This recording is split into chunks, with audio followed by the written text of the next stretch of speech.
Hey, what's up, y'all? Welcome, welcome, welcome. Happy Saturday. Happy Mother's Day weekend.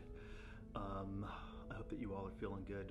And I decided to go live early today. I usually do this later on in the evenings, but I thought today that I'd log on a little earlier and what have you. So here we are. God, it's nice outside. It's still chilly, but it's nice. I think we're getting some of the that cold front that's come down from the Arctic. So just for anyone who's new here, my name is Joshua Betancourt. This is Paradigm Shift. It's a channel that I've created to kind of inspire people and kind of provide different perspectives related to life and growth and transformation and change and all of those beautiful things. So yeah, it's really an inspirational channel. Again, I'm Joshua Betancourt. I'm a certified NLP practitioner, and welcome. Thanks for taking the time to join now live, or to kind of watch this video at a later time on one of the channels that I've put out there. Please feel free to kind of message me if it moves you, or if there's something specific that you'd like to hear about or learn more about as it relates to NLP, as it relates to systems theory, growth, conscientiousness, meditation, all of that good stuff. So yeah, I wanted to put together a quick little chat today, video today, to talk about a few things that are that have been on my mind lately, just based on some conversations that I've had recently, and I might break this down into multiple kind of videos, because I think it's worth it. But yeah, I guess I'll just jump right into it. So, I've had some friends reach out to me lately, and we've talked about just a myriad of things, right? Whether it's challenging relationships, or kind of life changes, and just the upcoming challenges related to some of their experiences and things that are happening. And this is kind of happening on multiple fronts. It's not just one particular person that I've been talking to, but quite a few people are just going through change. So throughout these conversations, yeah, a few things jumped out at me as like being valuable, and yeah, I wanted to talk about it a little bit. So the first idea that came to mind is kind of like knowing our value. I think that there are a lot of people who happen to get caught up in something that's called hypnotic rhythm, that was written about by Napoleon Hill in a book that was released, I believe it was last year, it may have been released, called Outwitting the Devil. It's a phenomenal book, and I would urge everyone to read it. Napoleon Hill, he was kind of the grandfather of personal development and personal growth back in the early 1900s, mid 1900s, and so he wrote this book, I think in the 1930s, and based on his career and where he had gotten up to that point in his life, he was already super successful, right? And his wife was really concerned about the content of the book and the way that it was presented at the time. In the U.S., there was very little tolerance for anything that contradicted the body of the church. And it's not that he was contradicting the body of the church in his book, but the book is organized in a way where he's having a conversation that doesn't necessarily clearly identify who he's actually speaking to, but the idea is that he's having a conversation with the devil. And it is a fascinating read. It's amazing. Even after being printed 70 years after it was written, after it was finished, the principles and the application of what he was explaining in that book, it still holds true today. I think even more so today than when he wrote the book.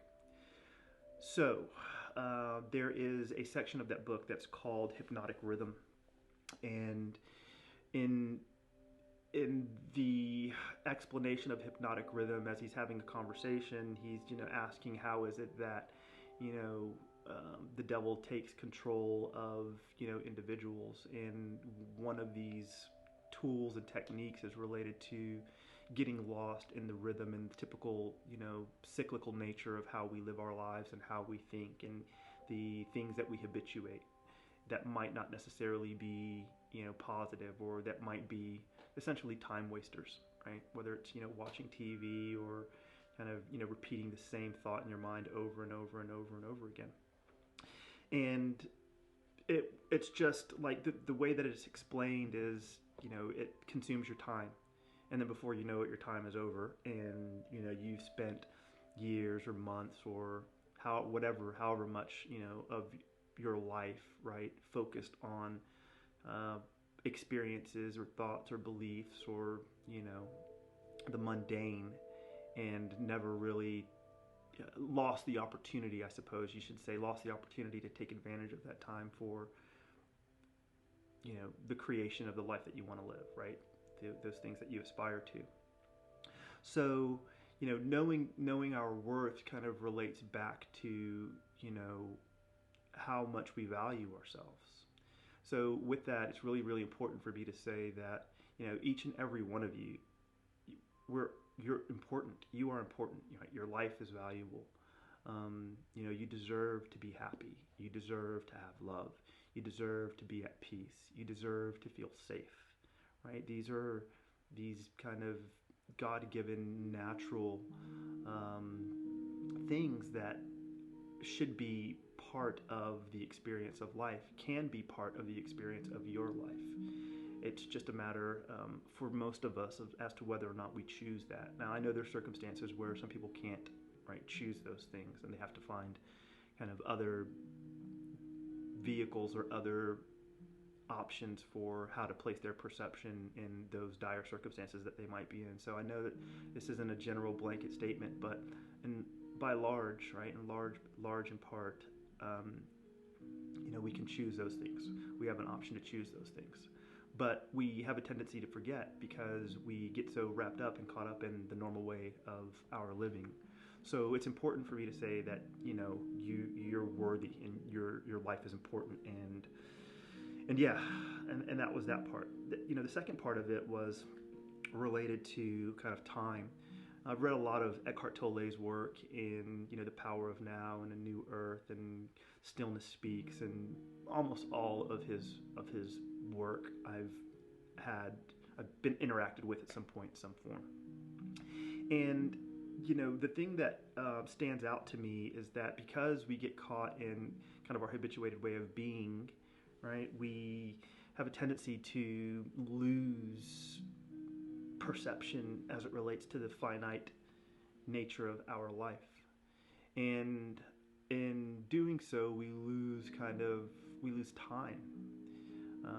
And I know it's kind of, what I'm saying is somewhat, there's like this duality, this nature of duality in what I'm saying, because time is this man-made concept that we've come up with, right, in order to measure the span of moments that we have. But in saying that, there is this underlying truth of the fact that the only time that there ever will be is now, right? The past is a memory trace of a previous now. The future is a created imagining of a future now, a moment that will come now. The only thing that ever is this moment, right? So in that line of thinking, the only time that we ever have to do something is in this moment. And if we take into consideration, that truth, then every time we, delay ourselves, or, put an obstacle in front of ourselves, or, have this internal dialogue, that says that we're not capable of, doing this, or expressing this, or achieving this thing, right? The reality is that the only time that we'll ever be able to do those things will come in this moment. So it helps with that thought helps with getting past these kind of self-imposed obstacles around our worth and what we deserve, and whether or not we're going to make kind of decisions and take action as it relates to, you know, the things that we need in our lives, right? Whether that's healing or compassion or forgiveness or, you know, patience, growth, surrender, whatever it might be, right? Those kind of ideals and characteristics or experiences happen in two ways. One, as we give our attention to them and focus our consciousness on those things, and then secondly, in the moment, right? If they're just concepts in your mind, they're not necessarily resonating as truths in your experience. And being able to differentiate between the two and being able to clearly understand how to drive either is an important skill to have. Right? Because it's the foundation or the basis of kind of this experience that we create. So, you know, I think that that's kind of a really important thing. You know, the last thing I'll say is that we don't have to, you know, we have the option, right, of choosing. Right? That's the one thing that for most of us, we have the option of choosing, you know, how we respond to things, how we perceive the world, right? And for most of us, the reality is that because we're subconsciously absorbing our beliefs and we're subconsciously absorbing these experiences that, you know, alter the color of the way that we perceive our life, right? We don't necessarily always do the work to become conscientious of what that process is like and what type of impact our past experiences have had on us up until this point. And, you know, if we start to peel back the layers of that onion, we can come to the realization that we have influence over that we can influence that, right? And instead of it being a subconscious process that we're not contributing or participating in, it can be a conscious process, right? And that in turn will, you know, have just profound changes and effects on the nature of who you are, your personality, the characteristics that you carry, the beliefs that you have, the way that you present yourself, the way that you communicate, the goals that you have, the vision and outcome of the life that you live. So it's important for us to, you know, speak to that and understand that. And then, you know, the last thing I'll say is that Eckhart once told the story about a lady who was, you know, coming close to the end of her life and was suffering from cancer, and she was on hospice and was having these issues related to, you know, holding on to certain aspects of her life, her possessions, her relationships. It was, you know, the fearful egoic response to the natural transition of death. And in throughout the story somewhere, you know, he basically kind of highlights that, you know, she's holding on to all of these things and in turn holding on to suffering, and reassured her that no one was going to take away her suffering. So that's, for me, that you know, statement is really, it's really interesting, and I wanted to show you guys this quote by Cheryl Strayed that was just really awesome and fascinating to me when I read it. And I agree with some parts of it, and then, you know, there's other parts of it that aren't as, I guess, awakened, right, as they can be, but it still carries a significant amount of power. And it reads, no one will protect you from your suffering. You can't cry it away, eat it away, or starve it away, or walk it away, or punch it away, or even therapy it away. It's just there, and you have to survive it. You have to endure it. You have to live through it and love it and move on and be better for it and run as far as you can in the direction of your best and happiest dreams across the bridge that was built by your own desire to heal. And that's by Cheryl Strayed. And I thought that was like a really, really cool, you know, way to summarize this idea that, you know, no one is going to take away your suffering, right? No one's going to, you know, remove that for you. obstacles or those challenges that some of us have, they're ours to deal with, and we have to take ownership and responsibility of them. And you don't have to if you don't want to, but do consider the idea of time, and the fact that nothing's promised and nothing's guaranteed, and really the only time that you have to ever do something is in this moment. And I think once, if we can cross that bridge, right, if we can cross that chasm with courage and the belief that we can overcome the challenges that we have, and we can overcome the obstacles that we have, then I think that we'll find getting past the ways that our past traumas have hurt us, and getting past our perceptions or beliefs that might not necessarily be in alignment with who we are becomes that much easier. So that was really what the talk was about today, was just to give you guys some kind of inspiration around the possibility of change, and the idea that there's so many tools, and there's so many techniques, and there's so many different things that are available to us in order to really to heal ourselves and start living out this best version of our lives.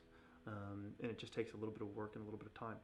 So with that, I hope that this message was valuable. It went on long. I'm sorry it went for 16 minutes, 17 minutes, but I thought that it was really kind of important to get that stuff out and speak my piece on it.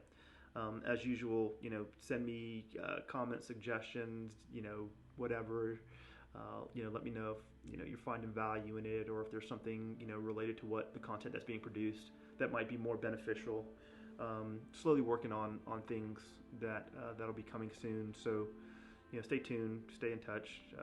I love you all. I hope that you all are doing well. I hope that your families are safe, that everyone's healthy, that you guys are happy. I really do hope that you're happy. Happy Mother's Day again to kind of all the mothers. Wishing you nothing but the best, joy, love, surrounded by friends and family and the people that you care about. And that's pretty much it for today. All right, peace, blessings, light, love you guys. You all take care. All right, bye.